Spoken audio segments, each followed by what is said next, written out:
So, good afternoon, students. Welcome to the first class of strength of material. So, we will study the chapter 1, that is the properties of material. So, in this, we will keep confined ourselves to the mechanical properties of the materials and a overall picture of what exactly the strength of material is. So, these are the contents which we are going to cover up in the chapter 1, which will be covered in 2 to 3 lectures. So introduction, we will be going introduction, then what is idealized stress strain diagram, isotropic, linear elastic, viscoelastic and plastic elastic material, uniaxial tension test, compression test, impact test, fatigue test, torsion test and bending test. So all these tests we will be covering by the videos and the testing procedures in our lab class. So, engineering science, as you know, it can be usually divided into the 4 main domains. One is the solid mechanics, another is the fluid mechanics, third is the heat transfer, and fourth is the property of materials.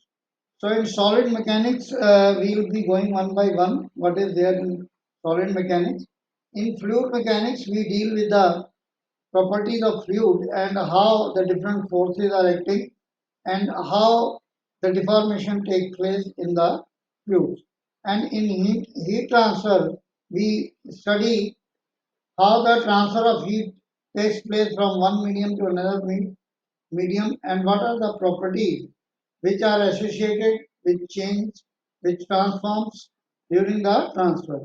And to know the properties which are related here, we must know what are the properties of materials because we will be always interacting with the different materials. Okay. So the solid mechanics as a subject can be defined as a branch of the applied mechanics which deals with the behavior of solid bodies which are subjected to various types of loadings. So maybe it is, a tensile load, maybe it is a compressive load. So this you will know because these words are new to you. So usually it is further divided into the 2 streams. One is the mechanics of the rigid bodies, or we call it as the simple mechanics. So this you have studied, I think, in your previous course or previous semester. In the second chapter or in the second subdivision, we study how the material or the solid deforms. Okay. The mechanics of deformable solids, which is applied, which is branch of the applied mechanics, is also known by the several names. So, SOM or strength of material is a very common name. We also say mechanics of material, and sometimes we call it as solid mechanics as well. So, mechanical properties determines a material behavior when it is subjected to the mechanical stress properties, which includes elastic modulus, ductility, hardness, and various other measures of the strength. So, mechanical properties that are desirable to the designer because whenever we design a product, these are the properties. First thing that comes to our mind is strength. So usually it should be very high, but if it is very high, then the material or the product may be very heavy. So there has to be other criteria also while determining the material for designing a product or a component. So mechanical properties are important in understanding and predicting a material's behavior under the load. So the quantity of force, stress, strain, strength, toughness, hardness, friction, and wear, it can help to identify the properties of material. So it may be in the case of material metals, it may be in the case of ceramics, it may be in the case of polymer. So basically, this you all know the force is a phenomena or force is a term which you will be interacting again and again. So one body interacting with another generates a force. Force may be applied through the actual content of the body or at a distance. For example, a stone is dropped from a height onto a product or onto a floor.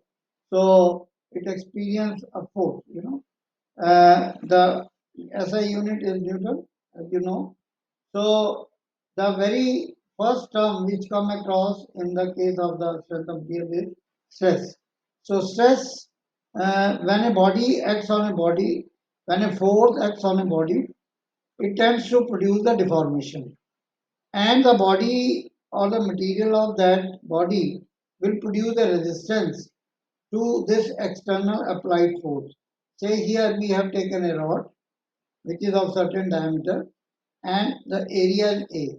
So it is having a force F which is outwards. So if this force is like this, we call it as a tensile force. We will call it as a tensile force. So if F is a force and A is a cross-sectional area, so this cross-sectional area, suppose we cut this rod at this plane. So what will be the cross section? Because it is a diameter, so it is naturally a circle. It may be a rectangle, it may be a square, it may be a strip. Okay. So definition of the stress is it is the internal resistance to the externally applied force. So it is denoted by a Greek letter which is sigma. So the stress is force per unit area. And which is this area? It is the cross-sectional area. Okay. You always remember this. And this cross-sectional area, if we say cross-sectional area, this is always perpendicular to this line of action of this force. So this is important. So 1 Pascal is equal to 1 Newton per meter square. So the commonly a stress unit which we use is megapascal. So 1 megapascal is 10 to the power 6 pascal. So in this case, we can take the dimension straight away in the millimeter. So that will give us the stress straight away in the pascal if the length is taken in millimeter or the area is taken in millimeter square. So what are the type of stresses? So we have different categories. So first is the axial stress.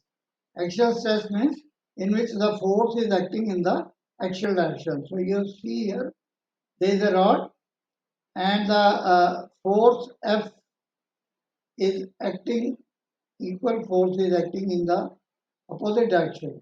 So this will produce a compressive stress. So that means this length of this will be decreasing. Say it decreased to this much, which we will understand in the coming slide. So compression results when the body is subjected to two sets of forces directed towards each other in the same straight line. Similarly, second, we have the tensile stress in which the force is acting away from the body. So tension results in a body when it is subjected to two sets of forces directed away from each other in the same straight line. So tensile stress is always positive and the compressive stress is always negative. So this you have to remember. Now, second type of the stress, uh, this stress sometimes we also say the nominal stress. We will be going again into detail of this in the later part of the chapter. So, second type of the stresses are non-axial stress, in which the force is not acting axially. So, the first is the shear stress. So, shear is a result of two set of forces directed towards each other, but not in the same line. So, you see, this is one force F, and this is another force F. So, the upper layer will go in this direction, and lower layer will go in this direction. The very good example of this is the you must have seen the playing cards. So we stack them one above other. So this plate or this body is made up of number of layers. So one layer is above each other. So when we stack them and we shuffle those cards, a pack of cards, so we put the force in this direction and equal and opposite force in the other direction. So this kind of the shear stress is obtained. So this shear stress uh, is always we do not take the shear stress positive or negative. We say only the shear stress, and it is denoted by a Greek symbol which is known as tau. E-A. Another type of the stress, that is a torsional stress. So it is a result of twisting of a body. So this is a rod or this is a bar. So we have applied equal and opposite torque. Equal and opposite torque. This side it is in this direction and this side is in opposite. So these layers will be undergoing a type of stress which are known as a torsional stress, and they are shear in nature. Okay. And the third type here is a bending stress. So bending stress we denote with a term sigma b. Okay. So sigma b, and this torsional stress sometimes we say sigma tau. Okay, or tau. So it results by applying the bending moment. So bending moment is M. Moment you know, the torsion you know, and moment you know. Moment is if M is equal to force into perpendicular distance. So this we will learn in the coming lectures also. Now second phenomena, because when we apply force the deformation takes place, and when deformation takes place, so because of the application of force the stress sigma takes place which produce deformation. So this deformation is due to a phenomena which is known as the strain. So stress and strain, they are directly proportional. So if the stress is produced, strain will be also produced. So this strain is denoted by a letter which is known as epsilon. Epsilon.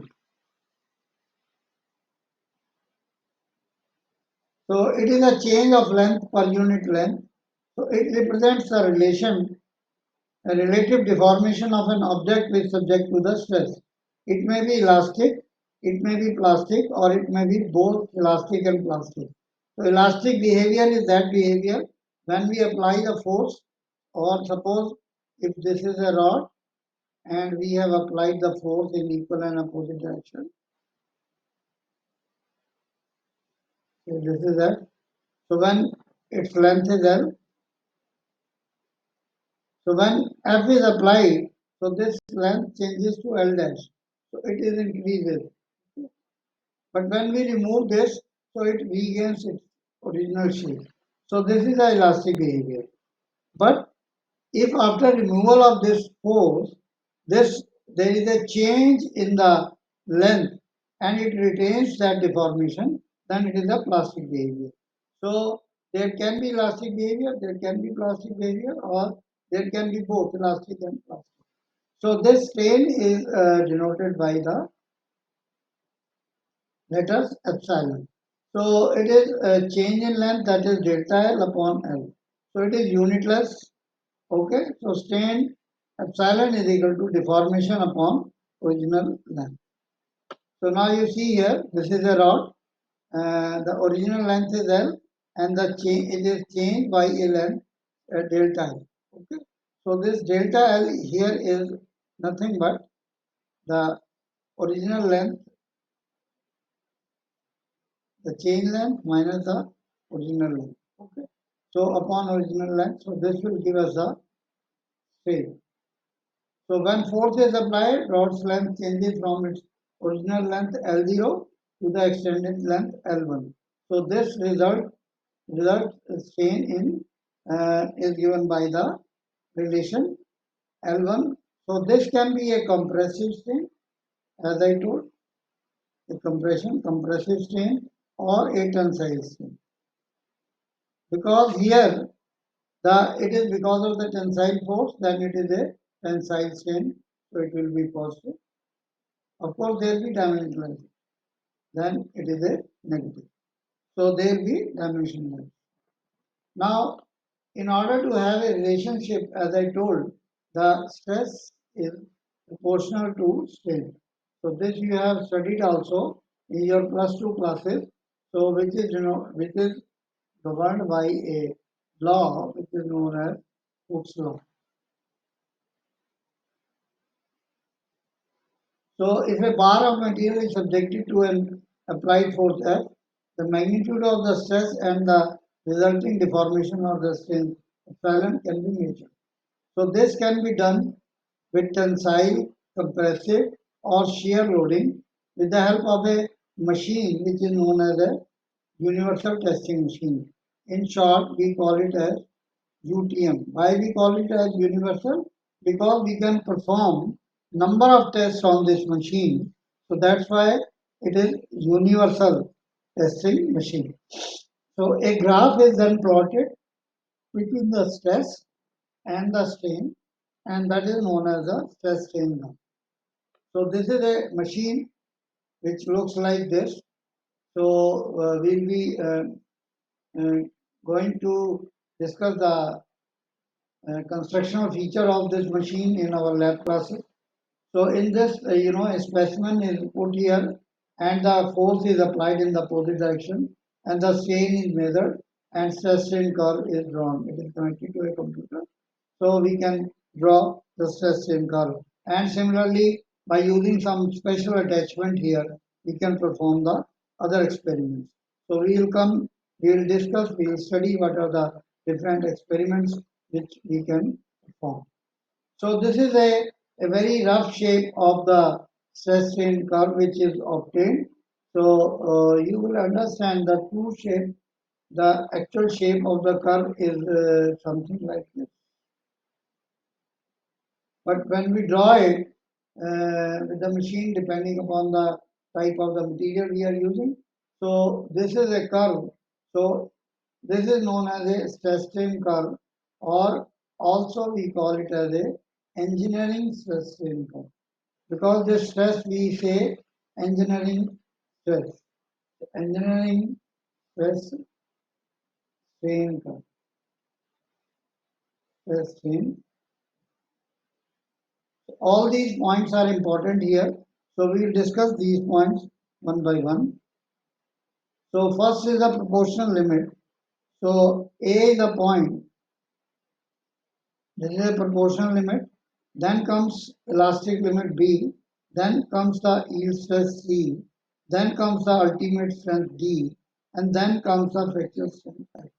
So this stress is measured or stress is plotted in this direction, and strain is being a dimensional stress, it is in this direction.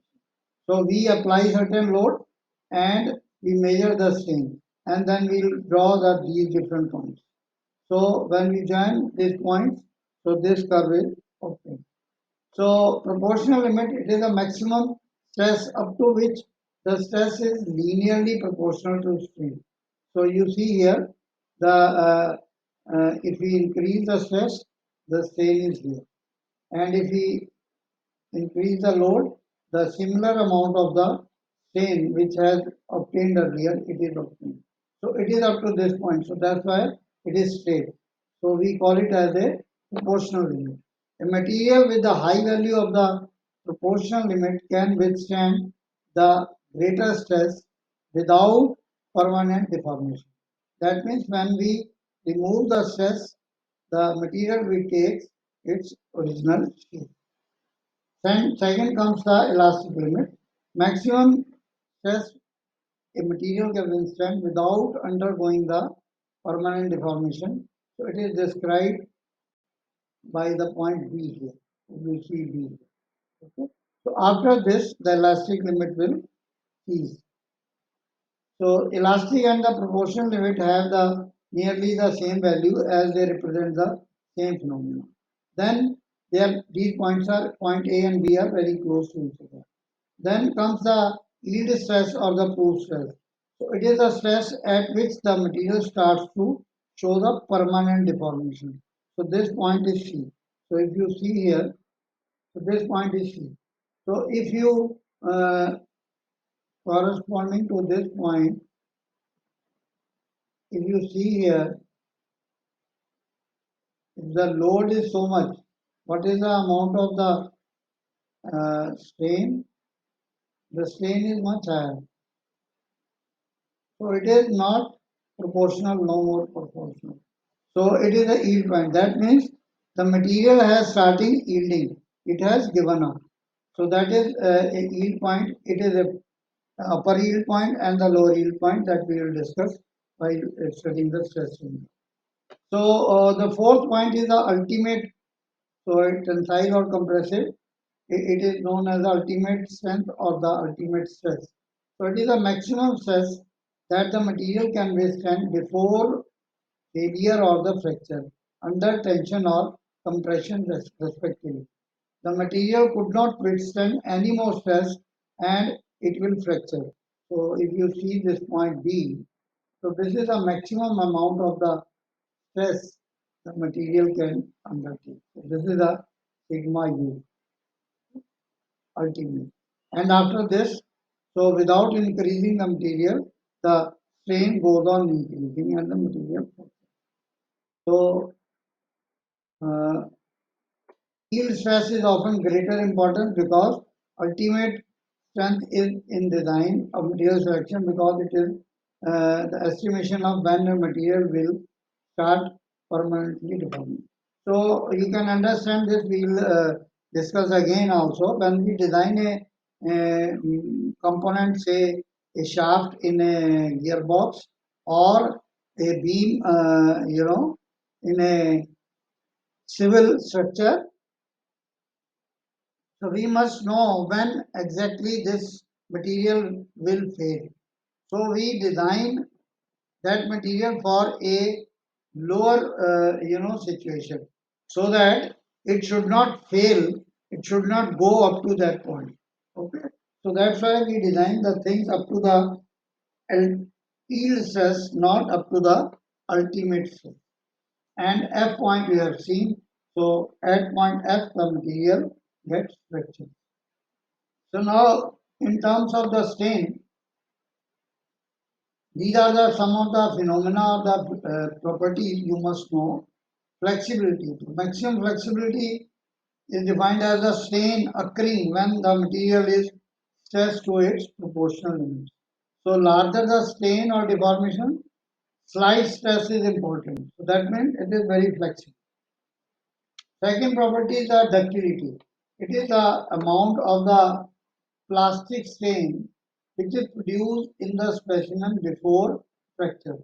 Or we can also define it as the ability of the material to be drawn into the shape of wires by means of tension. So you must have seen, so the copper, steel, aluminium, gold foil, so they all have high ductility.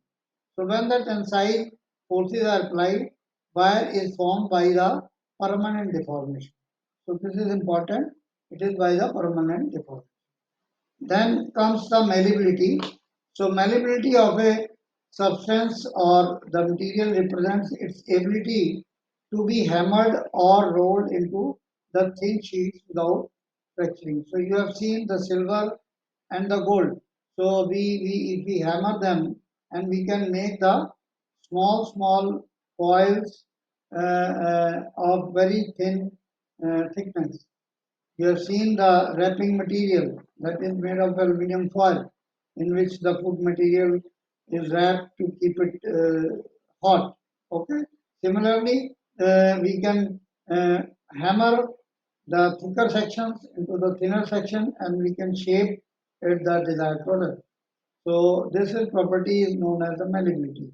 So high ductility and the malleability are useful in adopting the material restoration. Okay.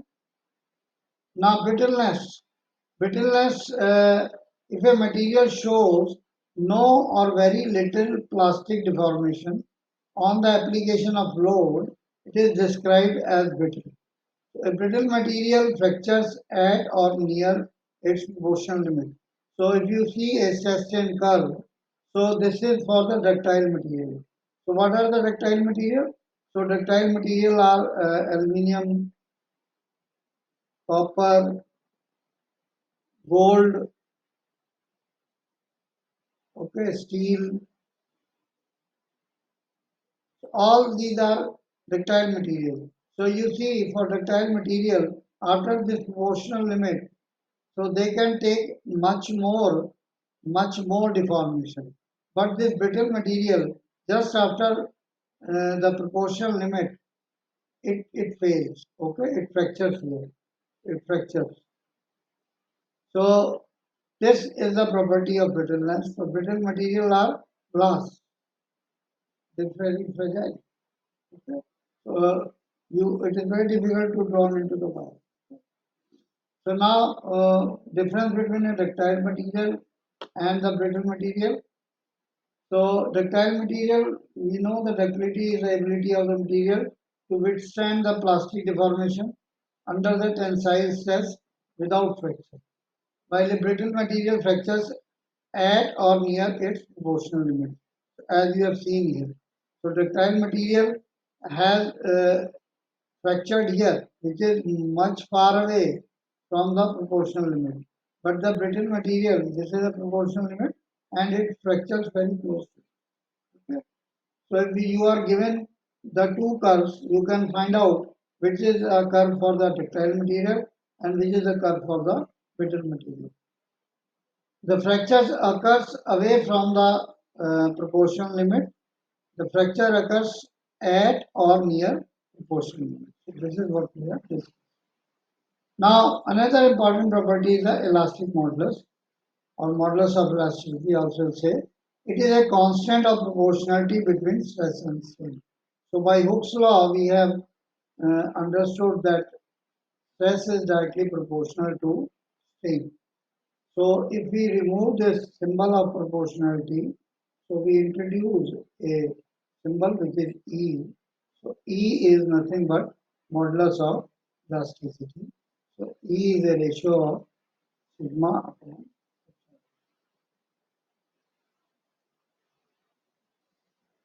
Okay. It represents the slope of elastic portion of the stress strain curve. So if we have seen here, our stress strain curve, if we see here, so it is a slope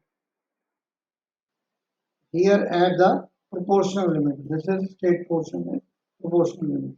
So this slope will represent E. It is a measure of rigidity or the stiffness. The more the value of E, the more rigid or stiffer will be that material. Okay. The material with the higher Young's modulus value are said to be stiffer, more rigid than those with the low Young's modulus value because they require much more stresses to produce the same amount of the strain. So it is measured by stress upon strain as we have seen. So normally the value is represented in gigapascal, so which is equal to 10 to power 9. For steel, it starts from 210, 200 to 240 gigapascal. For other material, it is different. So if you see these two curves, So elastic modulus of the material A is higher than the elastic material modulus of B, because by the stress strain curve for hypothetical material, these two materials we have taken, it shows that this material is more okay, because it is stiffer, because the slope is more okay than the higher less. So this is 30 GPa and here it is 50 GPa. Okay. So it is more stiffer. Now in the energy terms, if we define the properties, so first property is the resilience. So resilience is the resistance of a material to the permanent deformation. It indicates the amount of energy which is required to deform the material to the proportional limit. So you see this stress and strain curve. So this is the proportional limit. Area under this curve, which is shown by this shaded portion, is known as the resilience or the strain energy. We also call it as U or the strain energy. Strain energy. So energy resilience is therefore measure of the area under the elastic portion of stress strain curve. Toughness, which is the resistance of material to fracture. So it is an indication of amount of the energy necessary to cause fracture.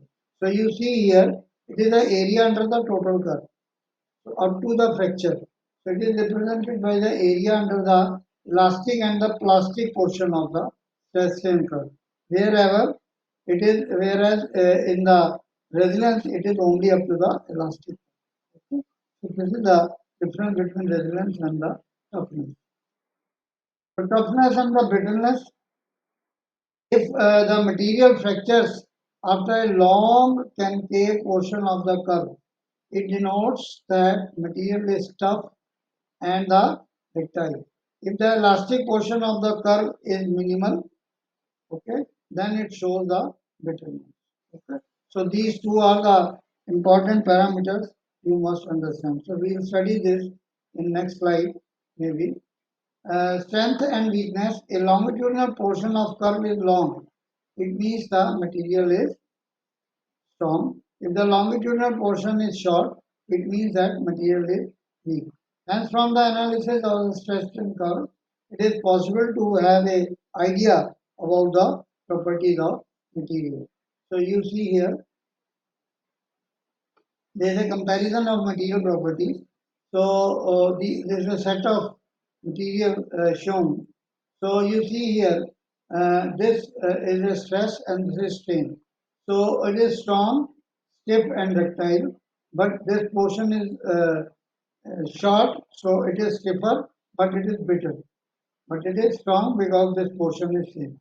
Now this portion is smaller, so it has become weak, but this portion is long, so it is stiff and ductile.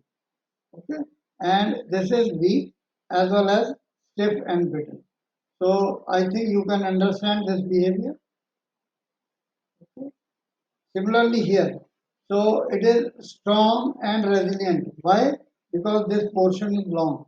So it is flexible and ductile because this is also long. It is flexible but brittle because this portion is not there. But it is strong resilient because this portion is long. Okay. Now it is smaller, so it is ductile but it is weak. And it is flexible because this longitudinal portion is long. And it is brittle and weak. So I think you can understand this.